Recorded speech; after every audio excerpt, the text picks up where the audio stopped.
بسم الله الرحمن الرحيم. الحمد لله رب العالمين، وأصلي وأسلم على المبعوث رحمة للعالمين نبينا محمد وعلى آله وصحبه أجمعين. دوستانی معزز و مکرم، بینندگانی محترم شبکه جهانی وصال حق، السلام علیکم و رحمت الله و برکاته. خدمت شما عزیزان هستم در قسمت صدومی برنامه احکام فقهی در پرتوی احادیث نبوی. این قسمتی از برنامه ما به ادامه چند قسمتی گذشته در مورد احکام جنایز است، احکام نماز جنازه و امور و احکامی که متعلق میگیرد به مرده و به جنازه. و در دو قسمتی گذشته در مورد اینکه انسان باید همیشه در فکر و در شورت مرگ بوده باشد و اسبابی که انسان را به تذکر میدهد به مرگ، و همچنین اینکه انسان هیچ وقت باید آرزوی مرگ را نکند، برای مرگ آمادگی داشته باشد لیکن آرزوی مرگ را از خداوند متعال هیچ وقت نکند. و همچنین در مورد صفت و چگونگی نزع روح انسان مسلمان و شخص کافر، و همچنین در مورد تلقین میت، و در مورد اینکه بعد از اینکه مرده میمیرد باید قرضداری از او ادا شود و از مالی از او بعد از قرضداری از او ادا شد تجهیز تکفین گردد. این مسائل و احکام و سنت ها و آداب ها را در روشنایی احادیث گهرباری رسول اکرم صلی الله علیه و سلم در دو قسمت خدمت شما بیان کرده بودم. و ان شاء الله متعال در این قسمت در مورد غسل میت که حکم غسل میت چه هست و میت چگونه غسل داده می شود، و همچنین غسل یکی از زوجین بر دیگرش که آیا میتونه شوهر خانم خود را غسل بدهد یا خانم شوهر خود را غسل بدهد، و همچنین در مورد غسل شهید. این احکام را در روشنایی احادیث رسول اکرم صلی الله علیه و سلم خدمت شما در این قسمتی از برنامه بیان خواهم کرد. در مورد حکم غسل میت، رأی و نظر جمهور علما، اکثریت علما این است که غسل دادن میت یک امر واجبی است. غسل دادن میت واجب هست. اگر شخصی مسلمانی وفات میکند بر بالای دیگر مسلمان ها و اقاربی از او واجب است که این شخص را غسل بدهند، و این غسل نه از خاطر پاکی است بلکه یک امر تعبدی هست، چون رسول اکرم صلی الله علیه و سلم که طاهر و مطهر بود باز هم وقتی که وفات کردند صحابه کرام ایشان را غسل دادند. و همچنین حدیث متفق علیه است از عبدالله بن عباس روایت شده که رسول اکرم صلی الله علیه و سلم وقتی که شخصی در عرفات در حجة الوداع از بالای الاغ خود افتید بر زمین و وفات کرد، رسول اکرم صلی الله علیه و سلم فرمودند که اغسلوه بماء و سدر، شما این شخص را با آبی که با همراه سدر مخلوط است غسل بدهید. و سدر گفته می شود اوراق درختی را به نام درخت نبق است، اوراق از او گرفته می شود و تکانده می شود، میده کرده می شود و با میدگی این اوراق با آب مخلوط می شود و توسط این آب مرده غسل داده می شود. و حکمتی از او این است که این اوراق آب را به شکلی می گرداند که این آب جسم میت را نرم و ملایم می سازد، لذا آبی که با او مرده غسل داده می شود افضل و بهتر است که با سدر، با این اوراق سدر خلط گردد و اوراق سدر که او تکانده می شود با آب خلط گردد و تا که این آب جسم میت را نرم و ملایم گرداند.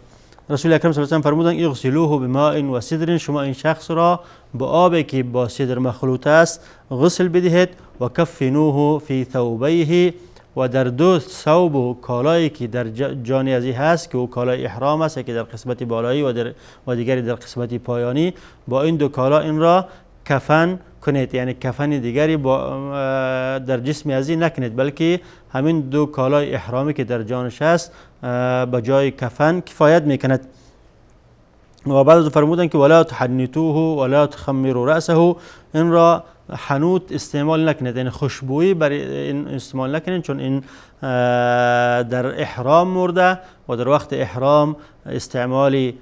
خوشبویی جواز نداره، لذا بعد از مرگ از او هم وقتی که این را در کالای احرامی شما این را کفن میکنید حنوت استعمال نکنید، چون حنوت خاص است برای کسایی که در غیر احرام وفات میکنند. ولا تخمروا رأسه، و همچنین سر از را پد نکنید، چون پد کردن سر در وقت احرام درست نیست و این شخص به حالت احرام در روز قیامت حشر می شود و برمیخیزد، لذا سر از را شما پد نکنید. اما اگر مرده عادی باشه باید سرش توسط کفن پد کرده شود. فانه یبعث یوم القیامة ملبیا، این شخص در روز قیامت در حالت تلبیه از قبر بالا می شود. و این حدیث دلالت به این میکند که انسان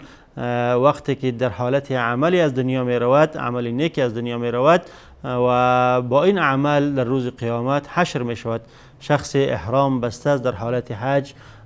مرگ به فرای از او می رسد و می مرد و این شخص در روز قیامت مانند یک حاجی احرام به جانش تلبیه گفته از قبر می خیزد و شخصی در حالت نماز، در حالت رکوع، در حالت سجده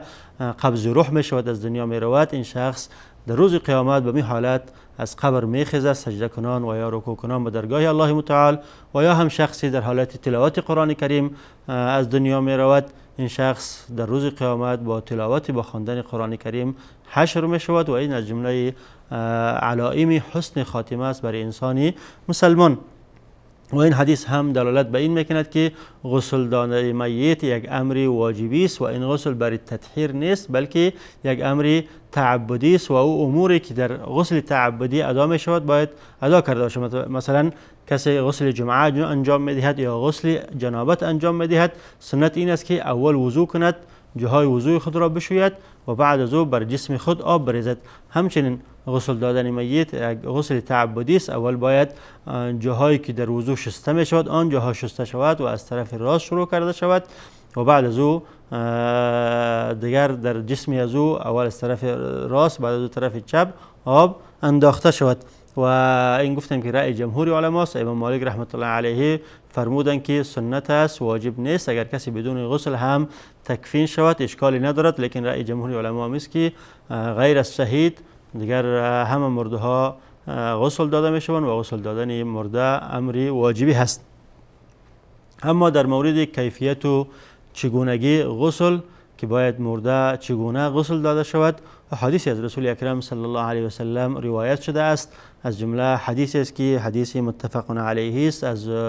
امام بخاری و امام مسلم رحمت الله علیهما، از صحابیه جلیل القدر ام عطیه رضی الله عنها روایت میکنند که ایشان فرمودند دخل علینا رسول الله صلی الله علیه و سلم و نحن نغسل ابنته،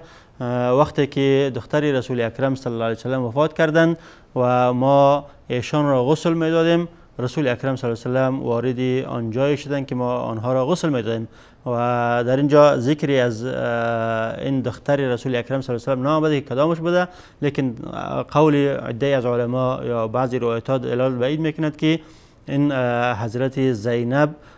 که دختر رسول اکرم صلی الله علیه و سلم بودند و زوجه ابوالعاص بودند و در ابتدای سال 8 هجری وفات کردند. مراد از این ابنه یا دختر رسول اکرم صلی الله علیه و سلم زینب زوجه ابوالعاص بود که در سال 8 هجری وفات کردند و از جمله کسانی که ایشان را غسل داده بودند حضرت ام عطیه رضی الله عنها بود که ایشان فرمودند هنگامی که ما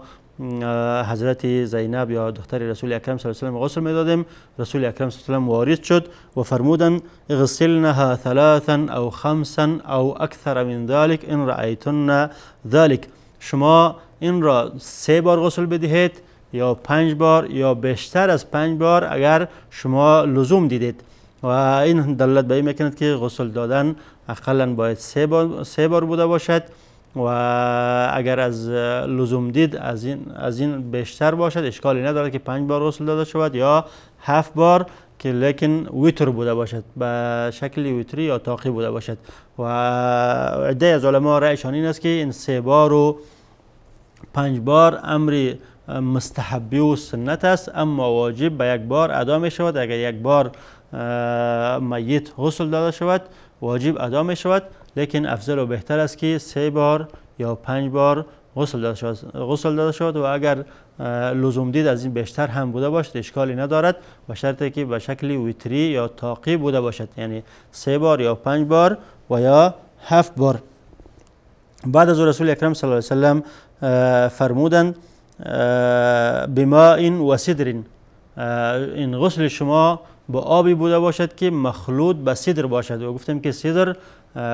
اوراقی درختی را گفته می شود به نام نبق، درخت نبق، شجرت نبق، که اوراقی از او گرفته تکانده می شود و میده میده کرده می شود و داخل آب انداخته می شود و با این آب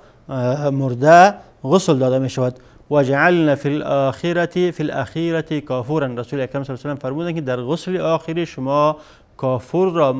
مخلوط کرده با توسط از او آبی که در داخل از او کافور مخلوط شده این را غسل بدهید. و این هم دلالت به این میکند که سنت و مستحب است که در آخرین غسلی که برای مرده داده می شود او کافور انداخته شود و کافور یک نوع خوشبویی است تا که این مرده خوشبوی بدهد، بوی خوش از او بیرون شود. و همچنین کافور خاصیتش این است که چیزهای حشرات زمین را دور میکند، یعنی نمیگذارد که حشرات به جسم مرده سرایت کنند و تا وقتی که این خوشبویی کافور در جسم مرده هست حشرات به او نزدیک شده نمیتوانند، چه در لحد و جسد در دنیا و چه در قبر. بعد از رسول اکرم صلی الله علیه و سلم فرمودند که او شیء من کافور، یعنی شما یک قسمتی از کافور را در آبی که بر توسط او آب غسل آخری داده می شود خلط کنید و توسط از او غسل بدهید که توسط آبی غسل بدهید که او کافور بوده باشد. بعد از او ام عطیه راوی حدیث فرمودند که فلما فرغنا آذناه، همچنانی که رسول اکرم صلی الله علیه و سلم برای ما هدایت دادند ما دختر ایشان زینب رضی الله عنها را غسل دادیم که 3 بار یا 5 بار ایشان را غسل دادیم و در آبی که ایشان را غسل دادیم در او سدر را خلط کردیم و در آبی که برای آخرین بار ایشان غسل داده شد در او کافور را خلط کردیم و ایشان را غسل دادیم و بعد از اینکه از غسل دادن فارغ شدیم رسول اکرم صلی الله علیه و سلم را خبر دادیم که ما الان از غسل حضرت زینب فارغ شدیم. فالقى الینا حقوه فقال، بعد از او که رسول اکرم صلی الله علیه و سلم خبر دادیم رسول اکرم صلی الله علیه و سلم ازار خود را میگه به طرف ما انداختن و گفتن که اشعرنها ایاه، شما توسط ازار من ملابس داخلی از او را یا ازار من را ملابس داخلی از او قرار بدهید. اشعار لباسی را گفته می شود که بر جسم وصل باشد، لباس داخلی، یعنی قبل از اینکه شما حضرت زینب را کفن کنید اول ازار من را در جسم از او بگذارید، بالای جسم از او بگذارید و بعد از او کفن را بر بالای از او، و این از باب تبرک است که به آثار رسول اکرم صلی الله علیه و سلم تبرک جستن جواز دارد وقتی که ثابت شود و در حیات ایشان بوده باشد. و در روایت دیگری آمده که رسول اکرم صلی الله علیه و سلم فرمودند که ابدأنا بمیامینها و مواضع الوضوء منها، رسول اکرم صلی الله علیه و سلم به ام عطیه رضی الله عنها هدایت دادند که شما وقتی که غسل میدهید اول شروع به طرف راست بکنید و به جاهای وضوء ایشان، یعنی قبل از اینکه غسل میدهید اول جاهایی که در وضوء شسته می شود که روی است و دست است و پای است اول اینها را بشویید و از طرف راست شروع کنید. وقتی که روی را بشویید، وقتی که دست را میشویید از طرف اول دست راست، بعد از دست چپ و همچنین پای، اول پای راست و بعد از پای چپ و بعد از غسل که میدهید اول قسمت راست ایشان را غسل بدهید و بعد از قسمت چپشان را. و در روایت دیگری هم آمده که رسول اکرم صلی الله علیه و سلم فرمودند که ام عطیه رضی الله عنها فرمودند فضفرنا شعرها 3 قرون فالقیناها خلفها، ما موی حضرت زینب را 3 گیسو یا 3 بسته ساختیم و بافتیم، به شکل 3 گیسو یا 3 بسته بافتیم و او را بر پشت ایشان انداختیم. و این حدیث دوستان عزیز بر چند چیز دلالت میکند که همه کیفیت و چگونگی غسل میت را برای ما بیان میکند. اول اینکه میت افضل و بهتر است که 3 بار یا 5 بار یا 7 بار به شکل ویتری شسته شود و اگر قلت آب بود یک بار هم کفایت میکند، به یک بار شستن واجب ادا می شود، لیکن افضل و بهتر است که 3 بار یا 5 بار به شکل ویتری شسته شود. و حکم دوم از این حدیث این استنباط می شود که اول قبل از شستن باید جاهای وضو موازی که در وضو شسته می شود آن شسته شود و در آن هم باید اول از طرف راست شروع کرده شود و بعد از او به طرف چپ. و حکم سوم این است که در شستن میت با آبی که با او میت شسته می شود باید با سدر مخلوط باشد و در آبی که برای آخرین بار شسته می شود باید کافور خلط شود و توسط آبی که با او سدر خلط است و کافور خلط است میت شسته شود تا که میت بدبوی ندهد و از او بوی خوب بیرون شود. و همچنین حکم چهارم از این حدیث این استنباط می شود که اگر مرده زن بوده باشد، خانم بوده باشد، باید موهای از او به شکل گیسوها بافته شود و در پشت از او انداخته شود. که بعد از دیدن یک میانه برنامه کوتاه ادامه این مطلب را در روشنایی احادیث رسول اکرم صلی الله علیه و آله خدمت شما بیان خواهم کرد. با ما باشید.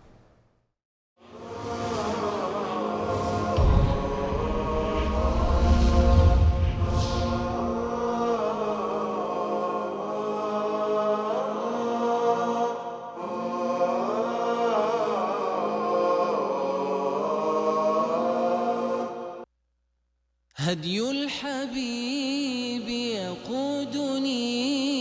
وبنوره تصفو الحياة. سار في درب النبي صحب وأشراف تقام. قوموا إلى درب رسول الله صلی الله علیه و آله و سلم فرمودند هنگامی که انسان از دنیا می رود عملش قطع می گردد مگر 3 چیز: صدقه جاریه یا علمی که سود آن به مردم برسد و یا فرزند صالحی که دعاگوی وی باشد. الحبیب یقودنی و بنوره تصفو الحیاة. سار فی درب النبی صحب و اشراف تقام. قوموا إلى الدرب المضيء نسمو ونرقى في علا. بسم الله الرحمن الرحیم. با سلام مجدد خدمت شما عزیزان هستم با ادامه مطلب چگونگی غسل میت که در قبل از برنامه خدمت شما حدیث متفق علیه که از ام عطیه رضی الله عنها روایت شده بود که چگونگی غسل دادن حضرت زینب بنت رسول اکرم صلی الله علیه و سلم را به ما توضیح دادند که از خلال این حدیث فهمیدیم که مرده چه زن چه مرد باشد چگونه باید غسل داده شود. و در مورد غسل دادن رسول اکرم صلی الله علیه و سلم که صحابه کرام بعد از اینکه رسول اکرم صلی الله علیه و سلم وفات کردند ایشان را چگونه غسل دادند حدیثی وارد شده که حدیث را امام احمد و امام ابو داود و ابن حبان و امام حاکم رحمت الله علیهم از ام المؤمنین عایشه صدیقه رضی الله عنها روایت کردند که حضرت عایشه صدیقه رضی الله عنها فرمودند لما ارادوا غسل رسول الله صلی الله علیه و سلم اختلفوا فیه. هنگامی که رسول اکرم صحابه کرام اراده غسل رسول اکرم صلی الله علیه و سلم را کردند در چگونگی غسل دادن رسول اکرم صلی الله علیه و سلم اختلاف کردند. بعد از اینکه رسول اکرم صلی الله علیه و سلم وفات کردند اقارب ایشان که حضرت علی و حضرت علی بن ابی طالب، فضل بن ابی طالب و همچنین قاسم و حضرت عبدالله بن عباس و اینها بودند، حضرت عباس بودند، اینها آمدند و برای غسل دادن رسول اکرم صلی الله علیه و سلم لیکن در چگونگی غسل دادن در کیفیت غسل دادن رسول اکرم صلی الله علیه و سلم بین خود اختلاف کردند. فقال والله ما ندری کیف نصنع. گفتند که ما نمیدونیم که با رسول اکرم صلی الله علیه و سلم چگونه تعامل کنیم، به چگونگی ایشان را غسل بدهیم. نجرد رسول الله صلی الله علیه و سلم کما نجرد موتانا ام نغسله و علیه ثيابه. گفتن که ما نمیدونیم که رسول اکرم صلی الله علیه و سلم را کالا را از تنشان بیرون کنیم همچنانه که مرده های خود را ما غسل میدهیم یا اینکه به گونه غسل بدهیم که کالایشان در جانشان بوده باشد. اینها در بین خود اختلاف کردن. بعضی‌هاشون گفتن که همچنانه که دیگر مرده های خود را ما غسل میدهیم، کالا را از تنشان دور میکنیم، فقط عورتشون را پنهان میکنیم و غسل میدهیم. رسول اکرم صلی الله علیه و سلم را به همین قسم باید غسل بدهیم. و بعضی‌هاشون گفتن که نه، رسول اکرم صلی الله علیه و سلم باید به شکل غسل بدهیم که کالاشون در جانشان بوده باشد و به این شکل غسل داده شوند که کالا از جانشان بیرون کرده نشود. حضرت عایشه صدیقه رضی الله عنها فرمودند که فلما اختلفوا ارسل الله علیهم السنه، وقتی که اختلاف کردند الله متعال خوابی را بر اینها فرستاد، خواب پینکی را به اینها فرستاد. حتی والله ما من قوم من رجل الا دقنه فی صدره نائما، کسایی که در این اتاق بودن نزد رسول اکرم صلی الله علیه و سلم آماده بودن برای غسل دادن رسول اکرم صلی الله علیه و سلم، میگه من هر یک از اینها را دیدم که از اینکه خواب بر بالای اینها غلبه کرده بود سرهایشان پایان افتاده بود بر روی سینه هایشان و خواب بر بالایشان غلبه کرده بود. بعد از حضرت عایشه صدیقه رضی الله عنها فرمودند ثم کلمهم مکلم من ناحیه البیت لا یدرون من هو، شخصی از گوشه اتاق صدا زد و این سخنان را گفت و ما ندانستیم که این شخص کی بود، فهمیده نشد که این شخص کی بود، لیکن آوازی از گوشه اتاق بیرون شد، از گوشه غرفه بیرون شد و این کلمات را گفت که اغسلوا النبی صلی الله علیه و سلم و علیه ثيابه، شما رسول اکرم صلی الله علیه و سلم را در حالی که کالا بر تنش هست غسل بدهید. در وقت غسل دادن رسول اکرم صلی الله علیه و سلم کالا را از تنشان بیرون نکنید. و بعد از حضرت عایشه صدیقه رضی الله عنها فرمودند فثاروا الیه فغسلوا رسول الله صلی الله علیه و سلم و هو فی قمیصه یفاض علیه الماء والسدر. و بعد از همه شتابان بلند شدند و برای غسل دادن رسول اکرم صلی الله علیه و سلم مهیا و تیار شدند و رسول اکرم صلی الله علیه و سلم در حال غسل دادن که کالا بر جانشان بود و آب را بر سر جسم مبارک ایشان، آبی که با سدر مخلوط بود، بر بالای جسم مبارک ایشان میریختند و یدلک الرجال بالقمیص، و مردهایی که آنها را غسل میدادند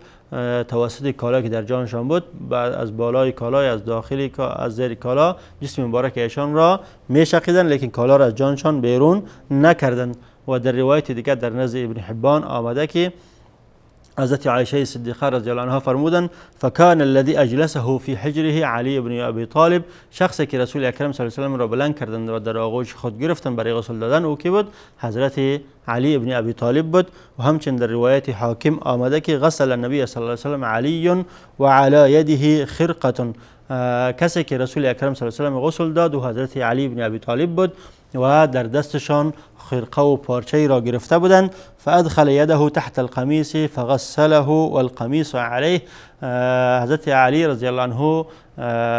این پارچه را در دست خود گرفته بودند و این پارچه را داخل کالای رسول اکرم صلی الله علیه و سلم میکردند و جسم ایشان را میشقیدند در حالی که کالا بر جان رسول اکرم صلی الله علیه و سلم بود و در هنگام غسل دادن کالا را از جان رسول اکرم صلی الله علیه و سلم بیرون نکردند. این حدیث دلالت به این میکند که غسل نبی اکرم صلی الله علیه و سلم تفاوت میکرد، چگونگی و کیفیتش از غسل عامه مردم وقتی که آنها را غسل میدادند از کالاشان از جانشان میکشیدند، فقط جای عورت آنها را پد میکردند و غسل میدادند. اما رسول اکرم صلی الله علیه و سلم به گونه غسل داده شده که کالا از جانشان بیرون نشده و در حالی که کالا در تنشان بودند صحابه کرام که از جمله حضرت علی بن ابی طالب بود ایشان را غسل دادند. و اما در مورد غسل دادن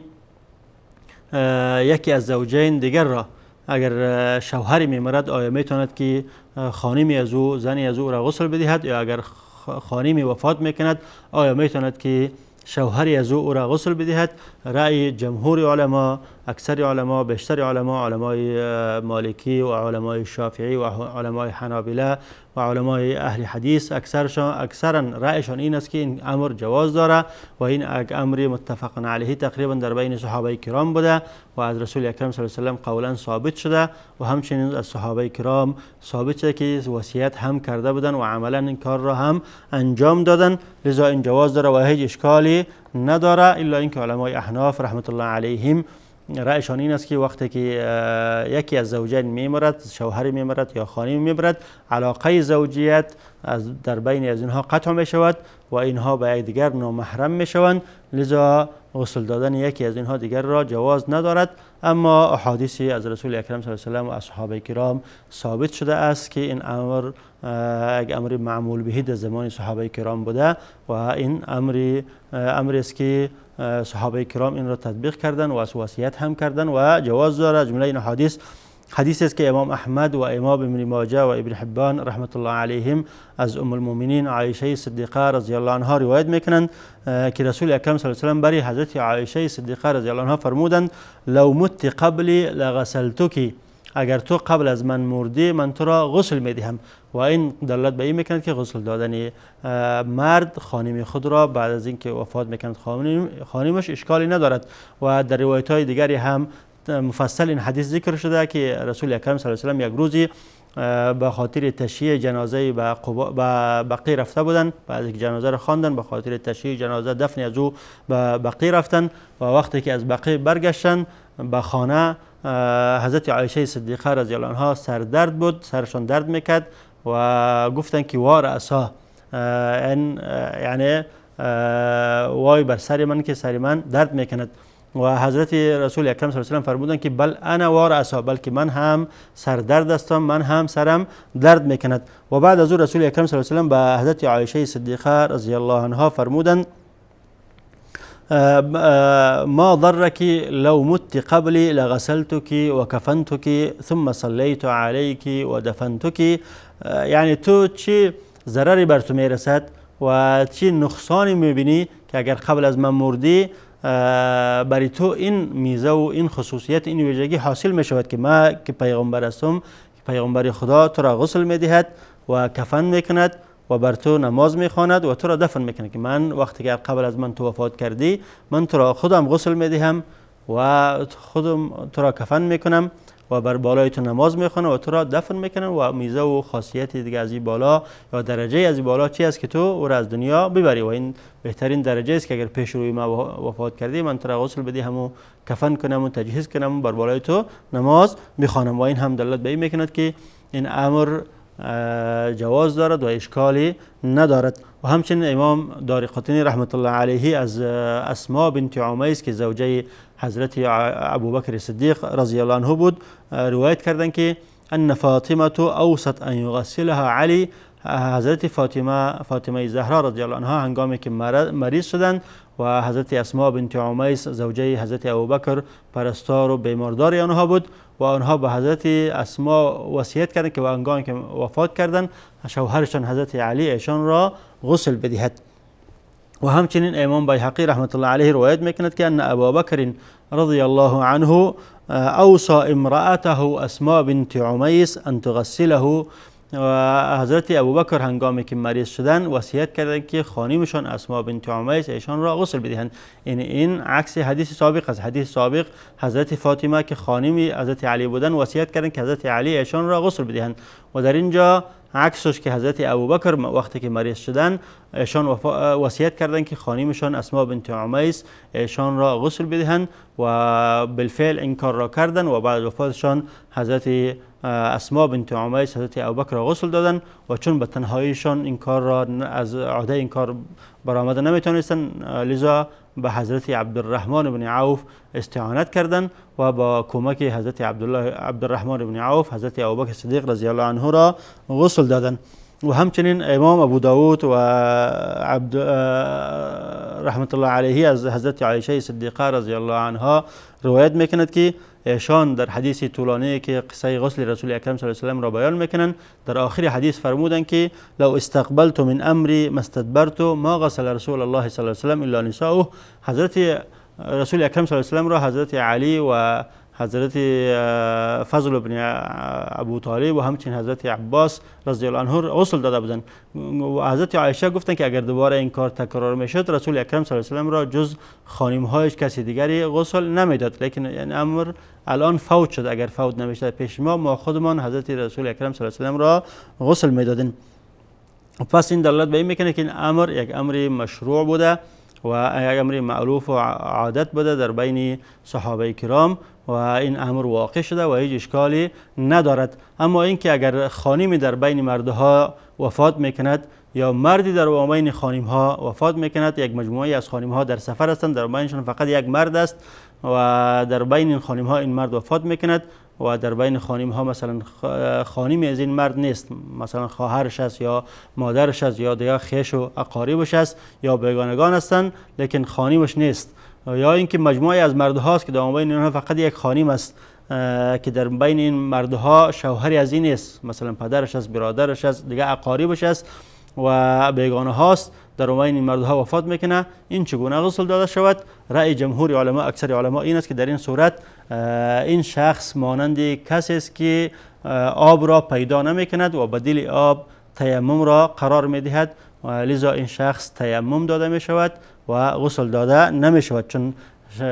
در مرد است در بین مجموعه از خانم ها وفات کرده یا خانم است که در بین مجموعه از مردها وفات کرده و در مابین این مردها مثلا شوهری از این نیست یا در بین این زنها خانمی از این نیست، لذا کسی نیست که این را غسل بدهد، لذا این شخص تیمم داده می شود بنابرای جمهور علما. و در این مورد حدیث هم آمده که امام ابو داود را در مراسل در جمله احادیث مرسل روایت میکند و حدیث مرسل اگرچه از جمله احادیث ضعیف است و لیکن عده از علما به این حدیث دلیل گرفتند و این حدیث را از مکحول که تابعی هست روایت میکند و مکحول از رسول اکرم صلی الله علیه و آله روایت میکند، چون در این وسط صحابی سقط شده را حدیث مرسل گفته می شود که رسول اکرم صلی الله علیه و آله فرمودند اذا ماتت المرأة مع الرجال او مات الرجل مع النساء فانهما یمیان و یدفنان. اگر خانمی در بین مردها وفات کند که خانم دیگری نباشد که او را